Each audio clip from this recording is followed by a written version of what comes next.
मंच पर आसीन मेरे मालिक गुरु भगवान व माँ जी के चरणों में मेरा शत शत भाई देखिएगा मेरे मालिक और मेरे मालिक से पहले जो आदि गुरु रहे हैं व्यासपीठों पर, मुझको लगता है उन सभी गुरुजनों का इस धरा पर अवतरण लेने का जो लक्ष्य होता है वो हम जैसे मूढ़ बुद्धिहीन बालकों का रिपेयर करना तो होता ही होता है, पर उसके साथ मुझको लगता है उनकी एक जिज्ञासा होती होगी कि मेरे सभी बालक, मेरे सभी शिष्य, सभी मेरे भक्त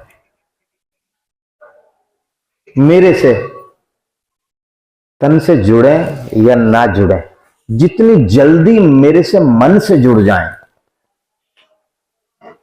उतनी जल्दी मेरा भला होगा। मेरा नहीं, जो व्यासपीठ पर आदि गुरु रहे होंगे उनकी सोच रही होगी। कारण यह है कि अगर बालक मन से जुड़ गया तो कहते हैं गुरु की सदगति हो गई, भक्त की नहीं, गुरु की सदगति हो गई। वो कहते थे जिस गुरु का चेला भक्त कष्ट में है तो गुरु तो निरंतर कष्ट में रहेगा ही रहेगा, और चेले के चक्कर में गुरु को भी सदगति नहीं होने की। अगर गुरु को, इष्ट को अपनी सदगति करानी है तो जितनी जल्दी हो सके अपने इष्ट को अपने में मिला ले। जब तक ये संभव नहीं होगा तब तक न उसे परमात्मा का एहसास होगा, न ही उसे मुक्ति मिल पाएगी। जीवन का जो आखिरी लक्ष्य है, इस पर किसी ने कबीरदास से मालूम करा कि बाबा इस पर आप क्या कहते हैं।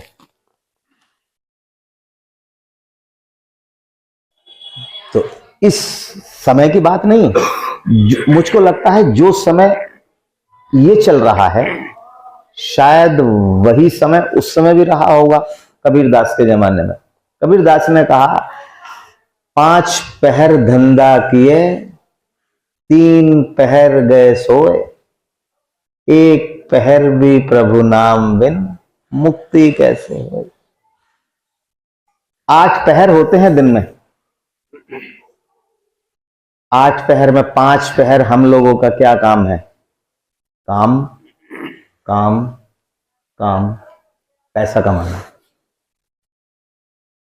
उससे जब समय मिलता है तब हम सोते हैं। कहते हैं ना कि भाई कुछ सो तो लिया कर, अगर परमात्मा रात ना बनाता तो आदमी गधे की तरह, क्योंकि रात होती नहीं, कंटिन्यू भागता रहता।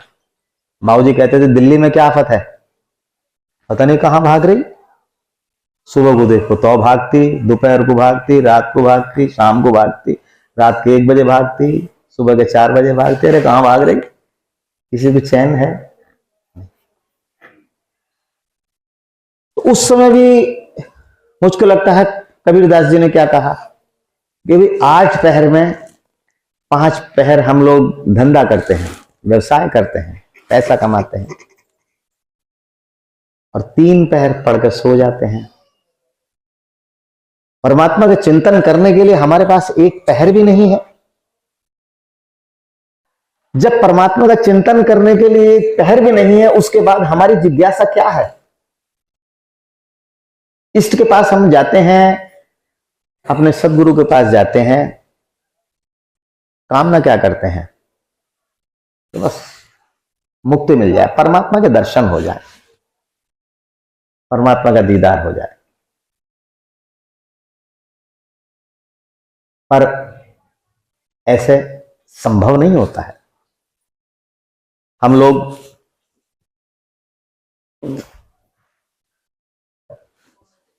लोग अपने उलझनों में उलझे रहते हैं, अपने काम में व्यस्त रहते हैं।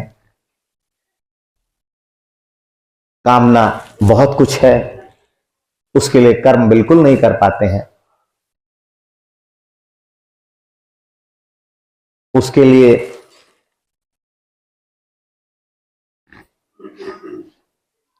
जिस नगर में कबीरदास रहते थे, उस नगर के राजा के दरबार में बैठ जाओ। राजा के दरबार में जो राजपुरोहित था, उसका काम यह था, नित्य राजा को कथा सुनाए, नई से नई कथा सुनाए। राजा कथा सुनता, पर यौवन काल से बुढ़ापा आने लगा। राजा के मन की जिज्ञासा वही शांत नहीं हो पा रही कि इतना सब कुछ करने के बाद भी, राजपुरोहित को सैलरी देने के बाद भी, राजपुरोहित के कथा करने के बाद भी परमात्मा के दर्शन से तो मैं कोसों दूर हूं। कहीं आशा की उम्मीद भी नहीं लग रही कि दर्शन हो पाएंगे। उन्होंने कबीरदास से कहा कि बाबा, आप तो फक्कड़ संत हो, उलझन यह है कि मेरी इच्छा है कि शरीर में से प्राण निकलने से पहले कम से कम परमात्मा के दर्शन हो जाएं, तो जन्म मरण के इस चक्कर से मुक्ति मिल जाएगी। तो कबीर बोले, राजन, तुम तो राजपुरोहित से नित्य कथा सुनते हो, तुम्हारी जिज्ञासा शांत नहीं हुई? तो वो बोले कि जिज्ञासा शांत नहीं हुई, क्या करूं? बोले, ठीक है राजन, कल जब आपके दरबार में राजपुरोहित कथा करेंगे तो मैं आऊंगा। ठीक है, कोई दिक्कत नहीं। अब कहते हैं अगले दिन राजा के दरबार में वही राजपुरोहित अपना कथा बोल रहा था। अचानक कबीरदास आए। अब कबीरदास के आने के बाद राजा उनके सम्मान में खड़ा हुआ।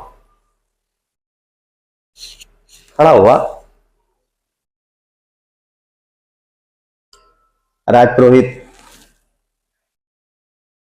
देखता रहा।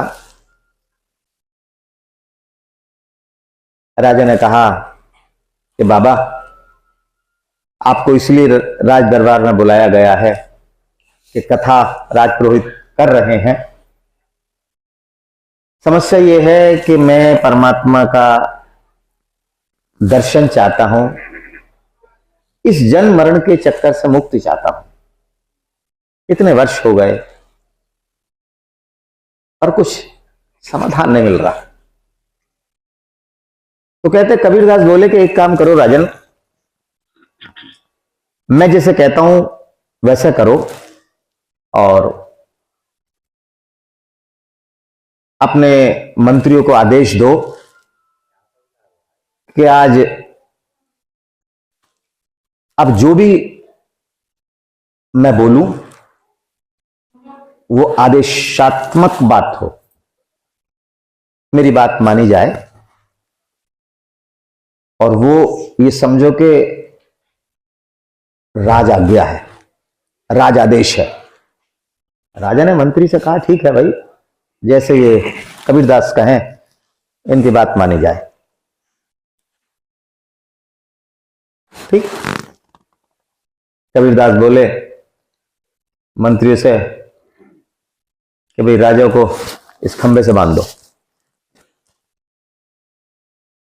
अब मंत्रियों की तो हिम्मत नहीं,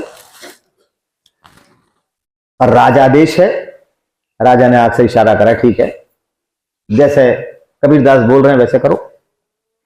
कबीरदास को खंबे से बांध दिया गया। कुछ देर बाद कबीरदास बोले कि जो ये राजपुरोहित है इसे दूसरे खंबे से बांध दो। राजा ने फिर आंख से इशारा करा, राजपुरोहित को दूसरे खंबे से बांध दिया। अब राजपुरोहित घबराए कि कहीं कुछ जान संकट में ना आ जाए। दोनों बंध गए। कबीरदास ने कहा राजपुरोहित से कि राजपुरोहित, आप जिसके यहां नौकरी करते हैं, ये बंधावा है। आपका धर्म ये बनता है कि आप इसे बंधन मुक्त करिएगा। आप ज्ञानी हैं। तो कहते हैं राजपुरोहित बोला कि कबीरदास जी, मैं बंधन से कहां मुक्त कर सकता हूं, मुझे तो खुद बांध रखा। आपके आदेश से ही बंधा हुआ हूं मैं। कहां, अगर मैं खुला हुआ होता, अगर मेरे हाथ ना बंधे होते तो मैं राजा को खोल सकता था, पर क्या करूं, मुझे भी आपने बांधने का आदेश दे दिया। मैं क्षमा चाहता हूं, मैं नहीं खोल सकता। कबीरदास ने कहा राजा से कि राजन, आपका यजमान, आपका राजपुरोहित बंधा हुआ है, आपका बालक समान है, क्योंकि आप राजा हैं, प्रतिपालक हैं, आप सबका पालन पोषण कर रहे हैं, आप इसे खोलो। तो राजा कह रहे महाराज, मैं कैसे खोल सकता हूं, मैं तो खुद बंधा हुआ हूं। आप क्या ये मजाक वाली बात कर रहे हैं, बांधा तो आप नहीं है। अरे बंधवाया तो आप नहीं है, मैं तो खुद बंधा हूं, मैं कैसे खोल सकता हूं। फिर कहते हैं कबीरदास ने खुलवाया। खुलवाने के बाद ये कहा कि जो बंधावा स्वयं है वो दूसरे को कहां खोल सकता है। बोले ये राजपुरोहित है, ये राजपुरोहित है, ये कर्म कांड में, ये मोह माया में, जन्म मरण के चक्कर में बंधा हुआ है। जब ये स्वयं बंधा हुआ है तो ये दूसरे बंधे हुए को बंधन मुक्त कैसे कर सकता है। और राजन, अगर तुम्हें बंधन मुक्त होना है, अगर तुम्हें बंधन से, इस जन्म मरण के बंधन से मुक्त होना है, तो आपको किसी ऐसे योग पुरुष की या गुरु की तलाश करनी पड़ेगी जो जन्म मरण के चक्कर से मुक्त हो, जो लगता तो आपको हो कि वो इस धरा पर है, पर वो जन्म मरण के चक्कर से मुक्त हो। और गुरु जो भी होगा वो जन्म मरण के चक्कर से मुक्त होगा, वही केवल एक है जो आपको इस बंधन से मुक्त करा सकता है। अन्यथा कोई ऐसा साधन नहीं है। और गुरु के पास भी एक है चीज जो बंधन से मुक्त करवाएगी, वो है परमात्मा का चिंतन और अपने सदगुरु पर आपका विश्वास। बोले दो चीज ऐसी हैं जो आपको आपके बंधन से मुक्त करवा देगी। अगर आपको लगता है कि इस तरह आप बंधन से मुक्त हो जाएंगे तो राजन, असंभव है। अब देखिएगा, यहां दो चीज आती हैं। एक चीज आती है कर्म कांड और एक चीज आती है आध्यात्म। मैं ये नहीं कह रहा कि कर्म कांड गलत है।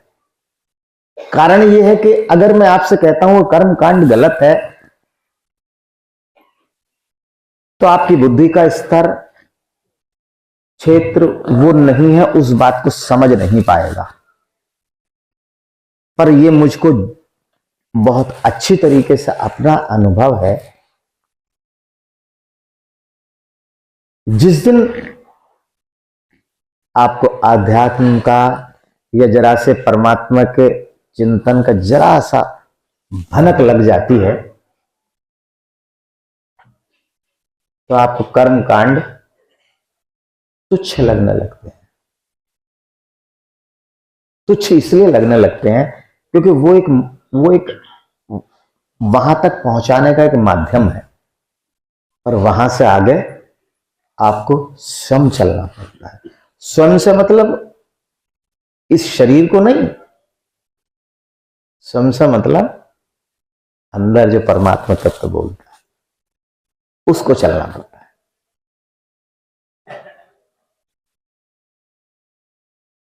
कभी कभी हम लोग देखते हैं हमारी बहुत अच्छी अवस्था होती है, अवस्था ध्यान की, अवस्था परमात्मा के चिंतन की, अवस्था एक वैराग्य की, अवस्था एक अपने आप में मस्त रहने की, अवस्था परमात्मा की कृपा की, आपके इष्ट की कृपा की। और अचानक हम लोगों को कोई संगी साथी मिलता है और वो हमें भटका दिया, मिसगाइड कर दिया। उस अवस्था में जितना कष्ट मुझको लगता है, जितना कष्ट आपको होता है, उससे कई गुना ज्यादा कष्ट आपके इष्ट को होता है। उदाहरण, मैं आपको उदाहरण देता हूं। आप अध्यापक हैं, आपने पूरे साल बच्चे को पढ़ाया, एग्जाम में वो सब आया जो आपने पढ़ाया, पर वो लिख के कुछ नहीं आया और फेल हो गया। तो आप उसे मारने के नहीं बच्चे को, पर आपके मन में इतनी क्रोध आएगा कि इसे सब कुछ पढ़ा हुआ है, सब कुछ याद है, जो पढ़ाया वही सब कुछ आया, पर कुछ नहीं कर पाया। आपके इष्ट ने आप पर पूरी कृपा करी, पर ये ऐसी भ्रांतियां आपके पास लगी, ये पूर्वा पछुआ हवा लगी, आप भटक गए, भूल भुलैया है, भूल गए, कहीं और पहुंच गए। आज मेरे से कोई कह रहे थे कि यहाँ के भक्त वहां पहुंच गए। मैंने कहा भक्त होते तो यहां से वहां आ जाते हैं, भक्त नहीं थे। मैं भी इसी पर मैं भी, मुझे मालिक की डायरी का एक प्रसंग याद आ रहा है। वो लिखते हैं, एक गुरुदेव कहीं जा रहे थे ट्रेन से, तो स्टेशन पे उनको उन्हीं के गांव का कोई व्यापारी मिल गया, वो भी ट्रेन से उनके साथ लग गया। वो कपड़े के कट पीस का काम करता था, छोटे छोटे टुकड़े होते हैं ना, कट पीस का काम करता था।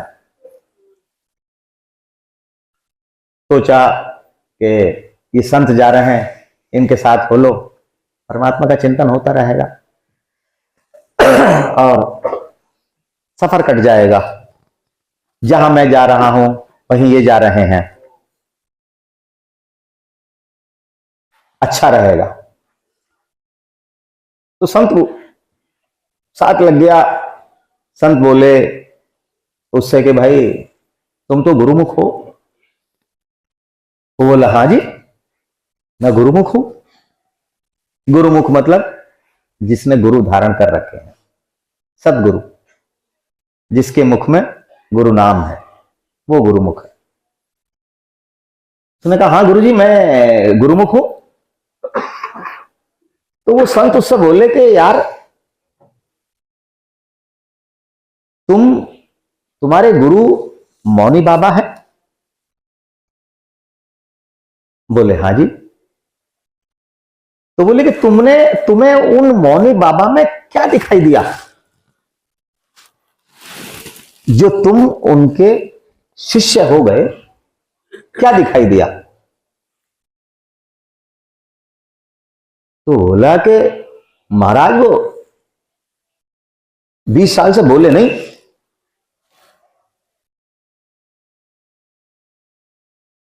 तो बोले 20 साल से बोले नहीं तो इसका मतलब क्या वो योग्य हो गए? बोले अगर वो 20 साल पहले बुद्धू थे तो 20 साल बाद तो वो और भी बुद्धू हो गए, क्योंकि बोलचाल तो बंद हो गई। तो भक्त बोला कि महाराज क्या बात कह रहे हो? अगर वो बुद्धू होते तो लोग उन्हें क्यों पूछते? तो संत बोले ये और गड़बड़ वाली बात हो गई कि संत उन्हें पूछते हैं तब तुम उन्हें पूछते हो। इसका मतलब तुमने कुछ नहीं देखा। एक पैर छू रहा है, तुम भी पैर छू रहे। बोले महाराज ये क्या बात हुई? बोले कि तुमने 20 साल से वो संत बोले नहीं, तुम उनकी इसी खूबी पर वो उनके भक्त। बोले महाराज इतने आदमी उनके पैर पड़ते हैं, अगर वो बुद्धू होते, कुछ काबिलियत ना होती तो लोग कैसे पैर पड़ते? तो संत बोले कि भाई तुम मेरे साथ चल रहे हो, तुम बोलना बंद कर दो, मैं तुम्हारी पूजा करवा दूंगा, तुम्हारी पूजा करवा दूंगा। तो वो बोला महाराज मैं तो गरीब आदमी, कट पीस का काम करने वाला, जानता कुछ हूं नहीं, मेरी कौन पूजा करेगा, मेरे कौन पैर पकड़ेगा? बोले मैं जैसे कहता हूं वैसा करो, तुम 3 दिन मेरे साथ हो, 3 दिन में तुम्हारी हमारी ये शर्त हुई कि तुम्हें जो है बोलना कुछ नहीं है, और जहां हम जा रहे हैं तुम हमारे साथ रहना, सारे दिन तुम्हें कुछ नहीं बोलना है, और रात को हम और तुम एक ही कमरे में रुकेंगे। रात को जो तुम्हें बात करनी है मेरे से बात करना, पर दिन में तुम्हें कुछ नहीं बोलना है। तो बोले महाराज मेरे कौन पैर छुएगा, मेरे कौन पूजा करेगा? बोले ये मेरी जिम्मेदारी है। तो बोले ठीक। बोले बस शर्त यही है कि तुम्हें दिन में कुछ नहीं बोलना है, अगर कुछ बोलना हुआ तो तुम्हारी बजाय मैं बोल दूंगा, तुम्हें कुछ नहीं बोलना। बात तय हो गई। हुआ ये, पहुंच गए जहां पहुंचना था गंतव्य पे। वहां के उस शहर के सेठ उन संत को लेने के लिए आए। सेठ ने संत के पैर छुए, संत से कहा महाराज ये कौन है? तो महाराज बोले कि रे ये तो मौनी बाबा, रे 3 साल से इन्होंने मौन व्रत धारण कर रखा है। तो सेठ बोले अरे बाबा, पैरों में दंडवत प्रणाम हो गया। दंडवत प्रणाम। अब वो बेचारा घबराए कि इतना बड़ा सेठ और मैं कटपीस का काम करने वाला, मेरे पैरों में पड़ा। अगर वास्तविक जीवन में अगर इसके पास में जाऊं तो इसके नौकर मुझे मिलने भी नहीं देने के, और आज अवस्था यह है कि ये मेरे पैरों में पड़ा और बड़ा सत पका है, और गुरु जी इशारा करें बोलना ही नहीं है बात बिगड़ जाएगी। चुप हुआ। सेठ हटा। सेठ ने अपने पत्नी से कहा हमारे अहोभाग्य, अरे गुरु महाराज अपने साथ एक संत लाए मौनी बाबा। कितने बड़े भाग, तू भी पैरों में पड़ा, तू भी पैरों में भाग। अब वो और घबराए कि गुरुदेव बचाओ, गुरुदेव बचाओ, कहां फंसा दिया। रात हुई, फटाक से ना उसने किवाड़ बंद करे, पैर पकड़ लिए महाराज के कि महाराज बचाओ, ये क्या करवा रहा हो। ये तो मैं इस शहर में कपड़ा खरीदने आया था, अवस्था तुमने ये करवा दी कि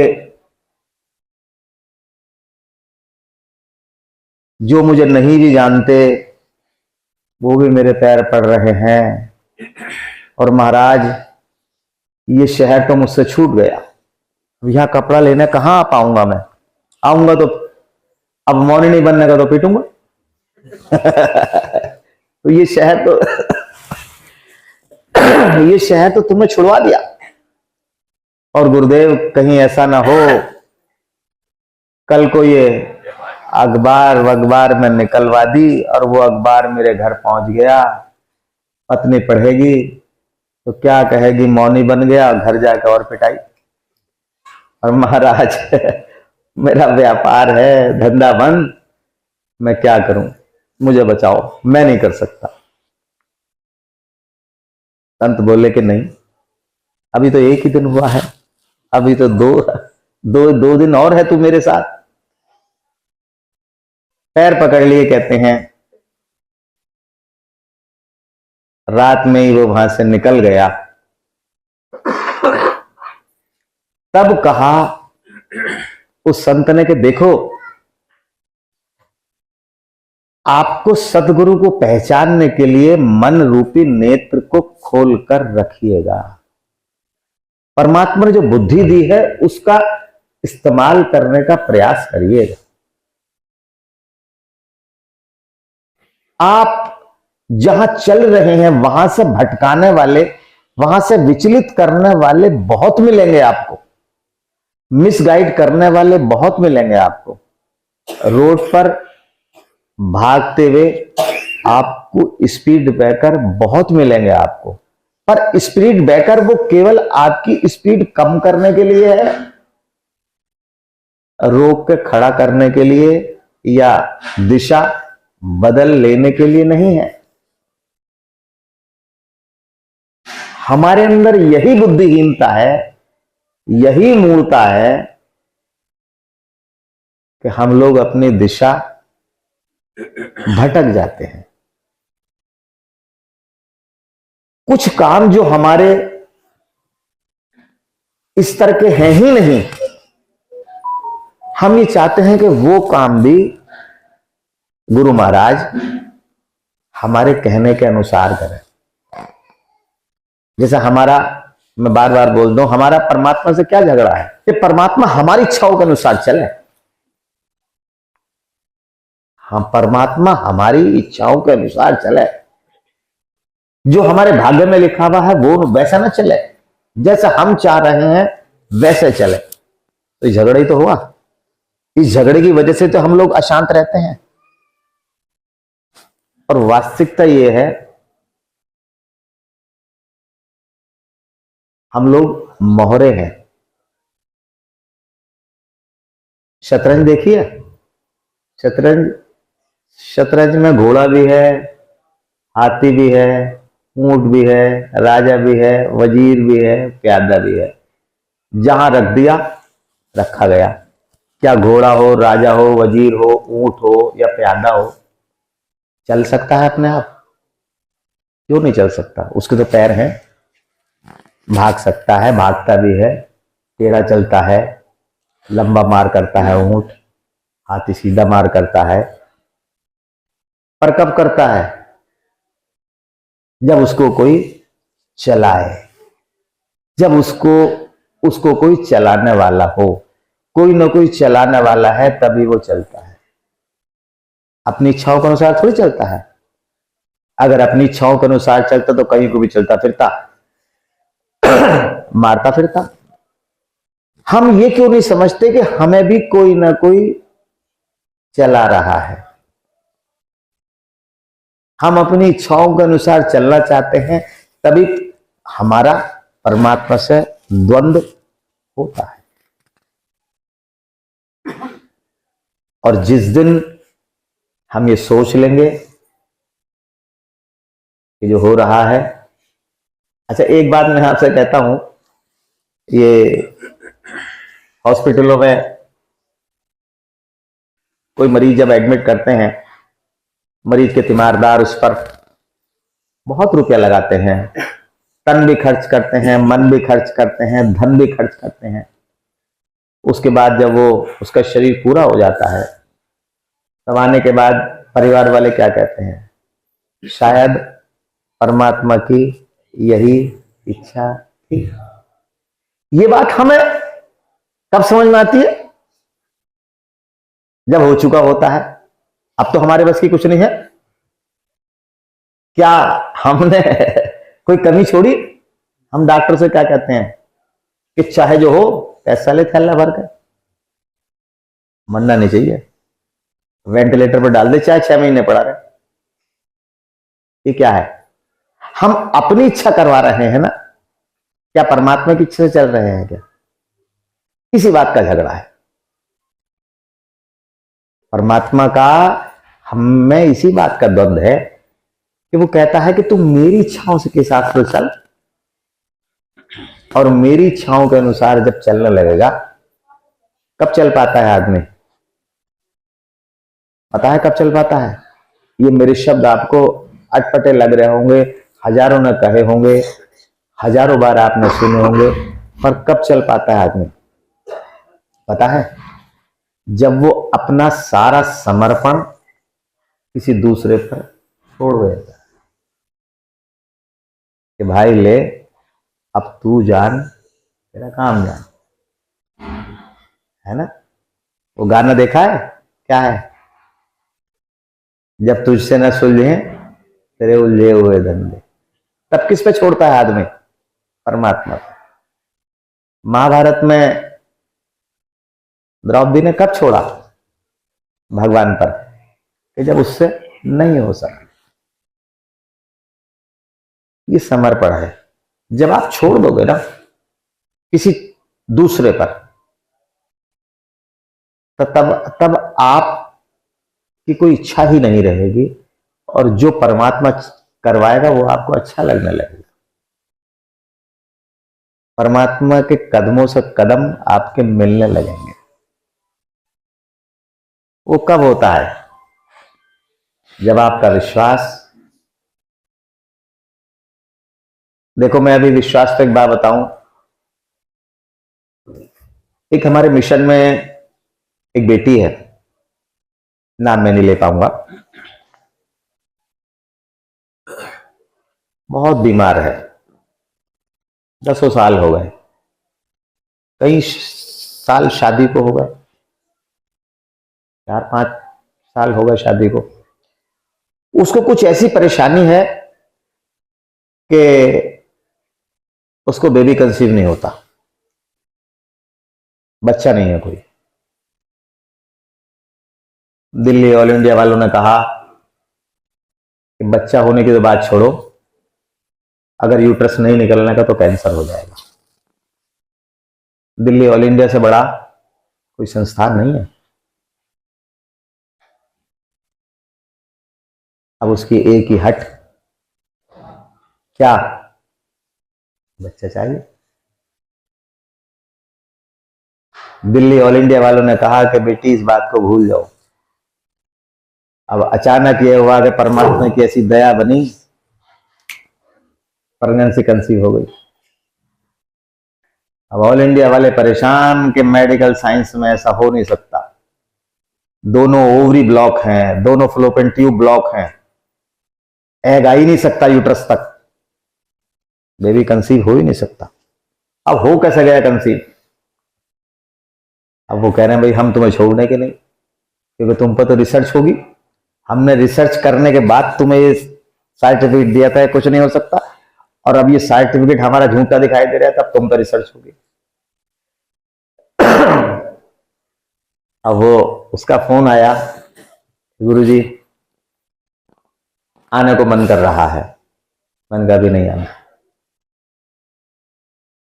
साल भर से ज्यादा उसका आए हुए हो गया, मेरे ख्याल से उसे तीसरा या चौथा महीना है, अब आने के लिए रो रही है वो। तो मैंने कहा नहीं बेटी, ऑल इंडिया वाले कह रहे हैं तुम 9 महीने तक यहीं भर्ती रहो, हम तुम पर रिसर्च करेंगे। वो वो कह रही मैं अपने घर तो आ गई वो, पर वो यहां आने के लिए परेशान है। ये क्या है? आप ये बताओ कि जो बिल्कुल असंभव काम है, परमात्मा के डिक्शनरी में असंभव काम है, हमारी डिक्शनरी में जो लिखा हुआ शब्द असंभव, परमात्मा उसे भी संभव कर रहा है। कैसे? क्या कभी सोचा है? विश्वास, विश्वास। एक बार ऐसा हुआ, मैं अभी एक सुन रहा था, 2 मिनट और बोल के बाद बंद करूंगा। स्वामी रामकृष्ण परमहंस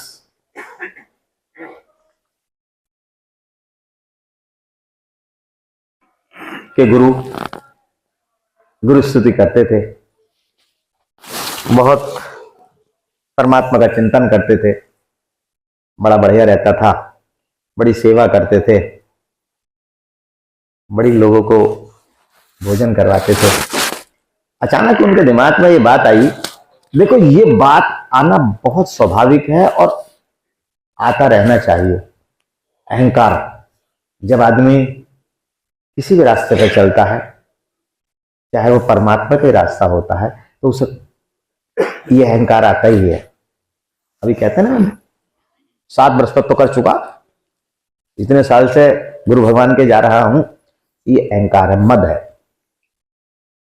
तो रामकृष्ण परमहंस को ये ऐसा एहसास हुआ कि यार इतने लोगों को भोजन करवाता हूं, इतनी सेवा करता हूं, अगर मैं ना होता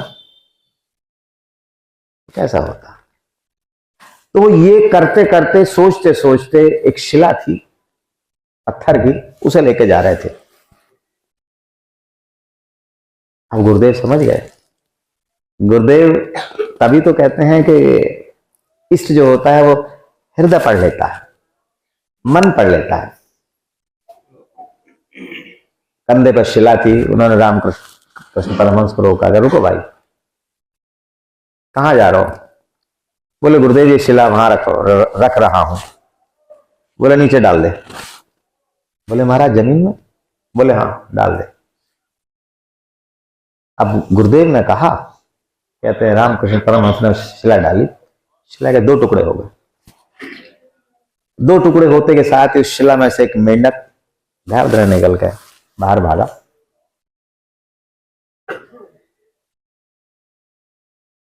गुरुदेव बोले कि भाई देख रामकृष्ण, ये मेंढक की शिला में कैसा था और इसे कौन खाना खिला रहा था? तेरे अंदर ये अहंकार आ रहा था कि मैं इतने लोगों को खाना खिलवा रहा हूं। अरे मूर्ख, तुझे माध्यम बना रखा है। तेरे से पहले भी तो लोगों को खाना खिलवाया जा रहा था, तेरे बाद भी लोगों को खाना खिलवाया जाएगा।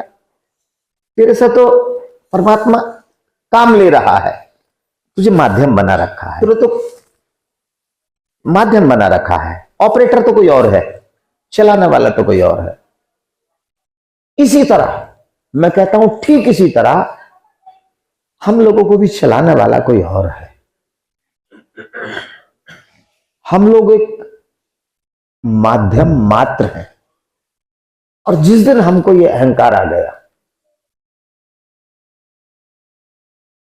कि मैं कर रहा हूं, समझ लो उसी दिन हमारे पतन का रास्ता खुल गया रास्ता।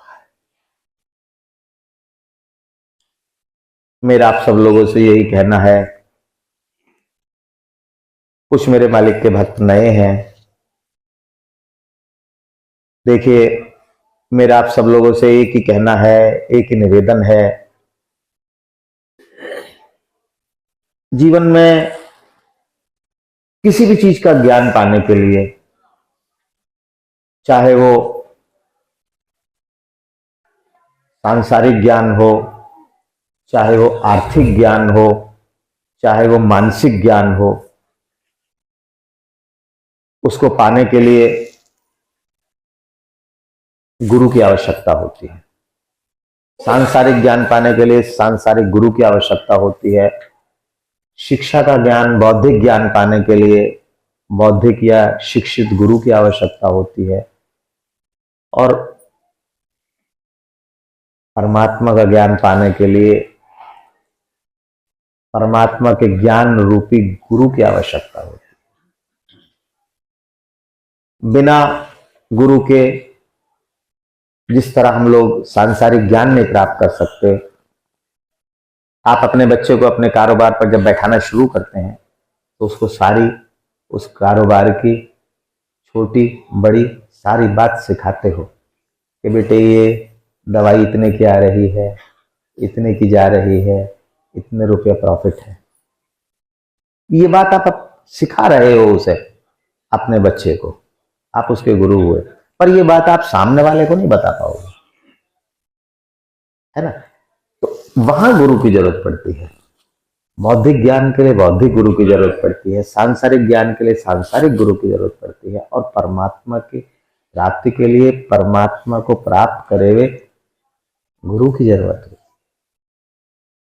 तो सब लोगों को, अगर किसी के गुरु नहीं है तो वो किसी न किसी को गुरु धारण करे, ये मेरी आपसे प्रार्थना है। और जिनके गुरु हैं वो अपने इष्ट का चिंतन करें, और जो मेरे मालिक के दास है मेरे मालिक का चिंतन करें, है ना। आप अपना सब कुछ समर्पित कर दीजिए। आपको लगता होगा भाई मेरा मानना यह है, यहां तक तो आपकी अपनी बात थी, पर यहां मेरा मानना है, मेरा मन है कि कभी परमात्मा से कोई चीज मांगनी ही नहीं चाहिए, और मांगी ही नहीं जा सकती। उसे क्या नहीं पता आपके मन में क्या चल रहा है, आपकी क्या इच्छा है, क्या आपके लिए अच्छा है, क्या बुरा है, क्या शुभ है, क्या अशुभ है, ये तुमसे ज्यादा कौन जानता है? परमात्मा, है ना। तो क्या उसके सामने मांगा जाएगा कि भाई पैसे कम है? उसे पता है, उसे पता है कब आपको किस चीज की कितनी जरूरत है। तो मेरा मन तो ये है कि कभी परमात्मा के सामने कुछ मांगे ही ना, तो सामने ऐसे ही खड़ा हो जाएगा, ले भाई हट, उसमें ही मजा है। देखो मालिक एक बात कहते थे, या तो मजा बहुत पैसे वाले में है, या मजा बिल्कुल फक्कड़ है है ना। वो कहते थे हंसता तो वही है जिसे या तो परमात्मा का है या पागल, है ना। तो परमात्मा जानता है कि हमें क्या देना है, हमारा इष्ट जानता है कि हमें किस चीज की क्या आवश्यकता है। और आप यकीन मानिए, अगर आपका विश्वास दृढ़ हुआ ना, आपको मांगने की जरूरत नहीं पड़ने की। वो तो ये है कि आपका हट है, क्योंकि आप बच्चे हैं, जिद पकड़ ली कि नहीं ये चाहिए ही चाहिए, नहीं चाहिए ही चाहिए, नहीं चाहिए ही चाहिए, चाहिए ही चाहिए। आप किसी बच्चे को मेला ले जाओ, बच्चा जिद्दी हो, गुब्बारे की दुकान पर रुक गया, यो लेना है, आपने छेद दिया, सारा मेला उसे रोता रोता घूमता घिसटता घिसटता सारा मेला घूम लिया, फिर गुब्बारे की दुकान पर फिर फैल गया, फिर पिटा। कितने ही पीटते रहो, कितने ही करते रहो, पर बाल हट है। अंत में गुब्बारा दिलवाई देगा कि ले, तो ये लेकर पीछा काट, ये बाल हट है। पर परमात्मा ये कहता है, मेरी सोच है कि परमात्मा जानता है, और परमात्मा से अगर आप दोस्ती वाला व्यवहार रखोगे तो बिल्कुल मजा है, और दीनता वाला व्यवहार रखोगे, भिखारी वाला, ला दे आठ, तू तो हमारा साथी है यार, तू दे, तू देगा यार, तू देता देता बचा रहेगा। मेरी सोच ये है। और यकीन मानिए, वो देता देता बचा रहता है। अब जब मुझे उस लड़की ने बताया, मेरा भी आंखें खुल गई, क्योंकि मैं डॉक्टर हूं, मुझे पता है मेडिकल साइंस के बारे में। वास्तव में बिल्कुल अचंभा है। नाम तो मैं अभी नहीं लेने का, वो कुछ महीनों बाद आपके सामने वो दोनों सामने आ जाएंगे, दोनों आपके सामने। तो वो चीज क्या है, वो चीज कब मिलती है? आपने फैल गए, जिद कर ली, किससे? परमात्मा से। कब करोगे? जब उसे अपना मानोगे, विश्वास होगा कि देगा ही देगा, वो मेरा बाप है, देना पड़ेगा, देगा। जिद कर ली। जब तक तुम अपना नहीं मानने के हो, आप यकीन मानिए कुछ भी नहीं मिलना, कुछ भी नहीं मिलना। और जिस दिन आपके अंदर ये विश्वास जग गया, आपने अपना मान लिया, आप यकीन मानिए इतना मजा आएगा जिंदगी जीने में, इतना मजा आएगा। बस